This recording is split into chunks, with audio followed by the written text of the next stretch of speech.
오늘은 조금 충격적인 주제를 가지고 왔어요.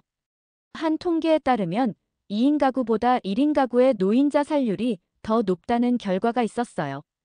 여러분, 세상에서 가장 외로운 사람은 과연 혼자 사는 사람일까요? 아닙니다. 가장 외로운 사람은 바로 마음이 통하지 않는 사람과 함께 사는 삶일 것입니다.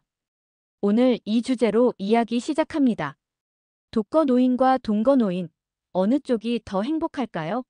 사실 놀랍게도 저희보다 먼저 고령화가 시작된 일본의 한 연구에 의하면 1인 가구가 2인 가구보다 행복도가 더 높다는 결과가 있었습니다. 1인 가구가 혼자 살아도 자기만의 시간을 갖고 자유롭게 살 수 있기 때문이죠. 가령 1인 가구인 한 노인이 매일 아침에 카페에 가서 책을 읽고 오후에는 친구들과 산책을 하며 지내요. 혼자 있으면 외롭다는 생각이 들 수 있지만 사실 그가 느끼는 자유는 다른 사람들이 이해하지 못할 수도 있습니다. 혼자서 자기 시간을 즐기며 보내는 게 행복한 사람도 있다는 거죠. 반면 동거하는 노인들, 특히 마음이 맞지 않는 동거인과 함께 살게 되면 갈등과 스트레스가 훨씬 심각해집니다. 예를 들어, 동거하고 있는 부부가 계속해서 싸우면 그 스트레스는 어떻게 될까요? 남편은 아내가 왜 자꾸 내가 하는 일에 간섭을 하느냐고 불평하고, 아내는 왜 나를 이해하려고 하지 않느냐며 갈등을 겪습니다. 이런 상황이 계속되면 결국은 상대방을 불행한 존재로 여기게 되는 거죠. 마치 두 사람이 하나의 방에 갇힌 채로 서로를 이해하려고 하지 않는 상황 같아요. 하나의 좁은 공간에서 갈등만 계속 이어지면 결국 서로에게 짐이 되는 거죠. 그럼 마음 맞지 않는 동거는 왜 그렇게 스트레스를 유발할까요? 한 아내가 이렇게 말했어요.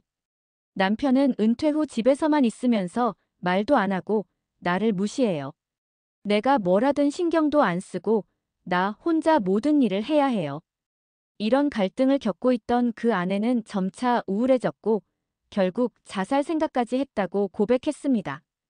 이처럼 동거가 불행하게 되면 고립감과 외로움이 더 커지게 됩니다. 특히 은퇴 후 부부는 시간이 많아지면서 여러 가지 갈등을 겪게 되는데요. 그 갈등의 본질과 어떻게 해결할 수 있을지에 대해 알아보겠습니다. 먼저 은퇴 후 부부 관계가 어떻게 변화하는지에 대해 이야기해 보겠습니다. 실제 사례로 여기 한 부부가 있습니다. 남편은 회사에서 은퇴하고 아내는 이미 몇 년 전에 은퇴한 상황. 그동안은 자녀들이 있었으니 일상에서 각자 바쁘게 시간을 보내며 갈등을 피할 수 있었어요.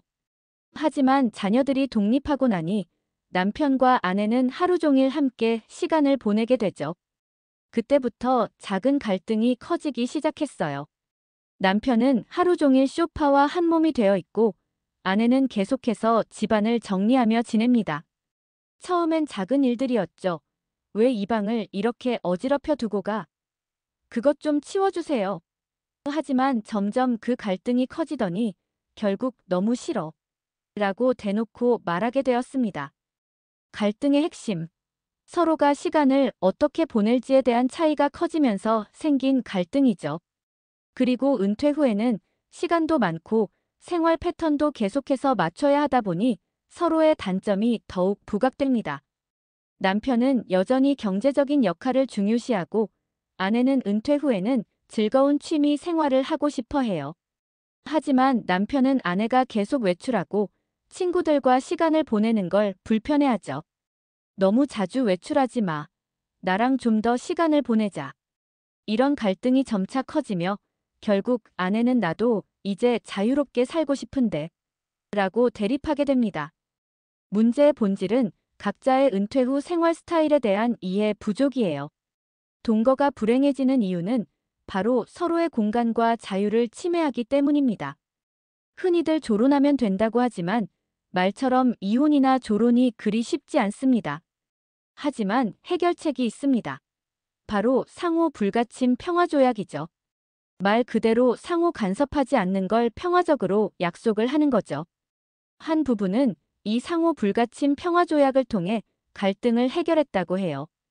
부부는 매주 한 번 서로의 취미를 존중해주고 각자의 시간을 보낼 수 있도록 약속을 했죠. 남편은 골프를 가고 아내는 친구와 함께 쇼핑을 가는 식으로요. 이것은 마치 서로를 독립된 두 나라처럼 존중하는 것과 같아요. 서로의 경계를 침범하지 않으면 갈등은 자연스럽게 줄어들죠. 남편은 아내가 어떤 취미를 좋아하는지, 아내는 남편이 어떤 일을 즐기는지 서로 알고 이해하려고 노력하는 것. 이것이 바로 상호 이해의 핵심입니다. 그럼 24시간 함께 있어도 싸우지 않으려면 어떻게 해야 할까요? 바로 각자의 개인 시간을 가지는 것이었죠. 남편은 매일 오전에 공원에서 산책을 하고 아내는 저녁에 취미 활동을 하며 시간을 보내요. 서로 따로 또 같이 시간을 보내면 갈등이 줄어든답니다. 이처럼 따로 또 같이라는 방식으로 서로의 공간을 존중하는 것이 중요합니다. 결론적으로 부부가 함께 더 행복하게 살아가려면 무엇이 가장 중요할까요? 그것은 바로 서로의 공간을 존중하고 상호 이해와 존중을 바탕으로 평화로운 관계를 유지하는 것. 부부 간의 작은 갈등을 해결하려면 대화와 배려가 필요합니다. 상대방에게 강요하는 것이 아니라 나부터 상대를 이해하는 눈으로 바라보는 시각이 첫걸음이라고 할 수 있겠네요.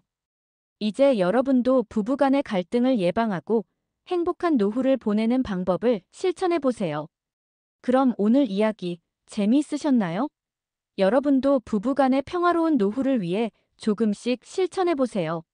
영상이 유익하셨다면 구독과 좋아요 부탁드려요.